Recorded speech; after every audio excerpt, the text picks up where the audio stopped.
À l'écoute du Seigneur avec Dr Clément Akobé, du lundi au vendredi à partir de 6h GMT. C'est l'attachement à la parole de Dieu qui fait augmenter les bénédictions sur ta vie. Écrit, ce n'est pas les prières qui font augmenter les bénédictions sur ta vie. C'est ton attachement à la parole. Quand je parle d'attachement à la parole, c'est la pratique de la parole. Car le Seigneur dit que ce peuple m'honore au bout des lèvres, mais son cœur est loin de moi. Dieu regarde ton cœur. Dieu ne cherche pas à entendre ta prière. C'est ton cœur, l'intérieur de ton cœur. La Bible dit, c'est parce qu'il entre par la bouche qui souille l'homme, c'est ce qui sort de son cœur. Et pourquoi est-ce que, alors que tu pries, mais tu ne sens pas la fraîcheur du Saint-Esprit? Alors le Saint-Esprit, quand on veut marcher avec lui, il nous montre nos péchés. C'est pas facile. Et c'est parce que le Saint-Esprit te montre ton péché que tu respectes ton frère. Tu ne peux pas juger ton frère. Parce que les chrétiens ont fait des catégories de péchés. C'est vrai, sur le plan pastoral, on peut dire petit péché grave. Mais la Bible ne parle pas de ça. Le péché que la Bible dit on ne peut pas pardonner, c'est le péché contre le Saint-Esprit. Mais il n'y a pas de petit péché, il n'y a pas de grand péché. Tout péché est péché. Désobéissance à Dieu et à sa volonté. Et parfois, tu ne sais même pas que tu as péché. Vous savez ce que nous disons? Même par omission. C'est-à-dire, par omission, je ne sais pas. Je peux voir un homme avoir faim sur la route. Il dira, je passe. Tu ne sais pas. Tu n'as pas fait exprès. Tu ne sais pas. Mais pourtant, tu as péché. Par pensée. Vous voyez, ce sont des lieux de circulation du Saint-Esprit. Le Saint-Esprit doit circuler dans ton cœur. Et donc, l'Esprit vient te convaincre de péché. Continue. Il établira la culpabilité du monde en fait de péché, en fait de justice et en fait de jugement. Vous savez, justice et jugement sont deux mots très importants. Nous sommes justifiés par Jésus. Il a payé le prix sur la croix, c'est la rédemption, pour que moi je sois sauvé, ok? Alors, depuis ce jour, c'est pourquoi la Bible dit, cherchez le royaume de Dieu et sa justice. Dieu nous montre que la justice, c'est la miséricorde. Il dit, si votre justice ne dépasse pas celle des hommes ou celle des pharisiens, vous ne pourrez pas entrer. La justice des hommes, c'est œil pour œil, dent pour dent. La justice des hommes, c'est que le pécheur doit payer. La justice des hommes, c'est que si je dois te donner comme salaire 1000 euros, je te donne vraiment 1000 euros. Si je dois te donner 600 000, je te donne 600 000 francs CFA. Mais la miséricorde, qui est la justice du ciel, j'ajoute quelque chose. Et c'est pourquoi il dit, et ce n'est pas les holocaustes, les sacrifices de moutons, de bœufs qui viennent, mais c'est quoi? C'est quoi? L'obéissance. C'est l'obéissance que Dieu veut. Et l'obéissance à sa parole, sa parole est une parole d'amour. Quand tu justifies le pécheur, tu es toujours justifié. Si tu es méchant avec le pécheur, tu connaîtras aussi ta sentence. Je suis étonné de voir que parfois dans l'église, on s'assoit et puis on critique ceux qui ont péché. C'est le plus gros péché pour moi. La Bible dit, il faut enlever d'abord la poudre qui est dans tes yeux avant d'enlever la paille qui est dans l'œil de l'autre. Si tu vois ton frère pécher, la Bible dit, et si tu ne vas pas lui dire, frère, change, s'il meurt, le Seigneur va te demander même son sang. Ça veut dire que ce que la Bible nous dit, ce n'est pas de rire, ce n'est pas de se moquer, mais d'aller essayer de montrer à notre frère qui est dans le péché la miséricorde de Dieu. Le pécheur n'a pas besoin que tu lui dises qu'il aura l'enfer. L'évangile, ce n'est pas dire aux gens, tu iras l'enfer. L'évangile, ce que la bonne nouvelle, c'est dire, il est venu vous sauver. Alléluia. Alors saisis sa main tendue. C'est ça la justice.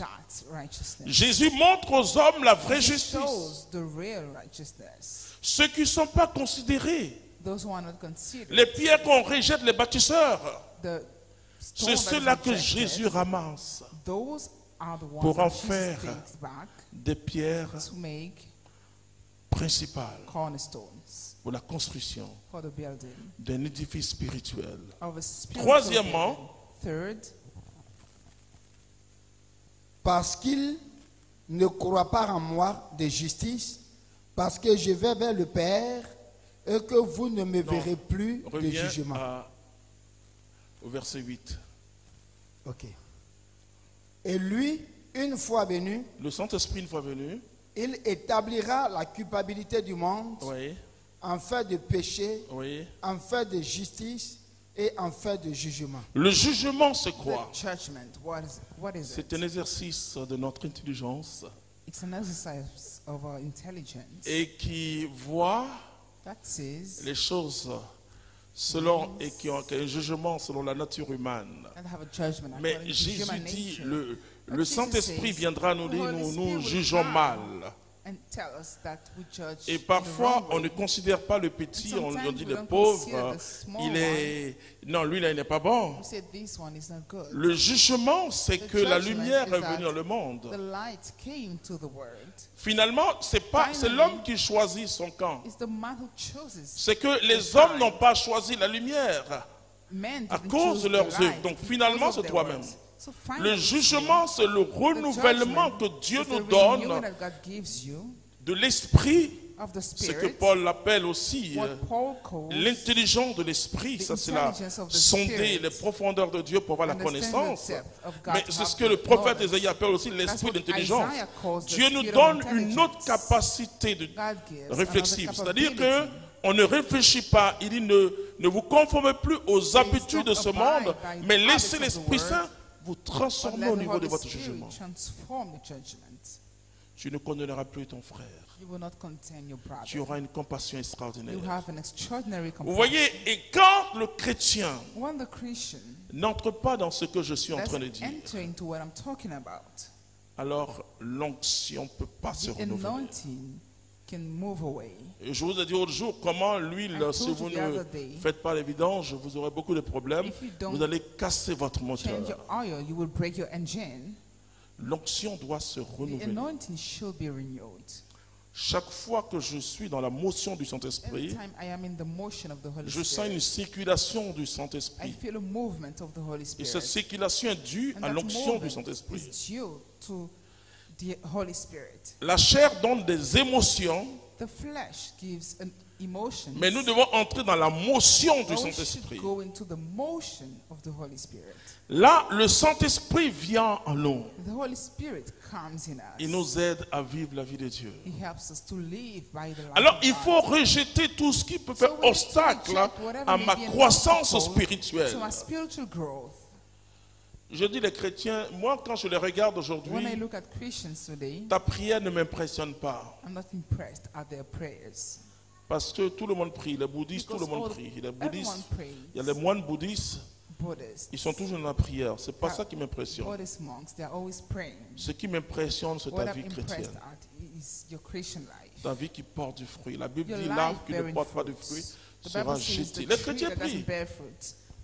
Au lieu de dire à quelqu'un, il faut prier. Ils prient, il va dire, je prie. Et comme cette dame qui est venue me dire, j'ai dit, bon, il faut prier il y a longtemps, il y a 15 ans ou 16 ans de cela. Elle me dit, mon fils, je prie. Elle m'a fait voir 21 neuvaines qu'elle connaissait. She knew 21 novens. Elle dit, mais je suis venu vers toi pour que toi tu pries. C'est toi que j'ai prié. Moi j'ai prié, moi j'ai prié. Hein? Quand j'ai prié pour elle, voilà, je sais que ça va changer. I prayed for her and she said, Une semaine après, elle vient sans ses neuvaines. Elle dit, voilà, Dieu a tout fait. J'ai dit que si tu priais pour moi, ça allait changer. Bon, je ne pouvais plus parler. Quoi. Je dis, d'accord, c'est Dieu. Non, frères et sœurs, si ta prière ne produit pas de fruits de sainteté, change ta manière de prier. C'est très important. C'est-à-dire, on t'a mal enseigné. On t'a dit que Dieu résout les problèmes quand tu pries. C'est ce qu'on vous a dit, non? Je suis celui qui dit aux chrétiens c'est faux. Dieu résout tes problèmes par la foi que tu as en sa personne et par la vie chrétienne que tu mènes. Nous ne sommes pas sauvés par nos œuvres. Mais mon ami Jacques dit que montre-moi ta foi et moi je te montrerai mes œuvres. Une foi sans œuvre, elle est morte. Tu crois que c'est la longueur de ta prière qui... Non. Alors quand les gens on leur dit, prie, dites-leur, cherche Jésus-Christ de Nazareth. Cherche Jésus-Christ de Nazareth. Alors la prière sera une prière continuelle, une relation avec ton Père que tu aimes. Mais ce n'est pas des formules. Non, lève-toi à 4 h du matin. Ça, c'est une prière pour 4 h du matin. Ça, c'est une prière pour 2 h du matin. 2 h. C'est du fétichisme. David dit, la nuit, je pense qu'à toi. Alléluia. Le chrétien, c'est celui qui a ses pensées fixées sur Dieu. Le chrétien, c'est celui qui s'assoit quand il se lève le matin et dit, oh mon Dieu, je t'aime. C'est ça le chrétien. Parce que la vie chrétienne se vit intérieurement et il y a des effets extérieurs dans ta vie. À l'écoute du Seigneur, avec Dr Clément Akobé, du lundi au vendredi, à partir de 6 h GMT.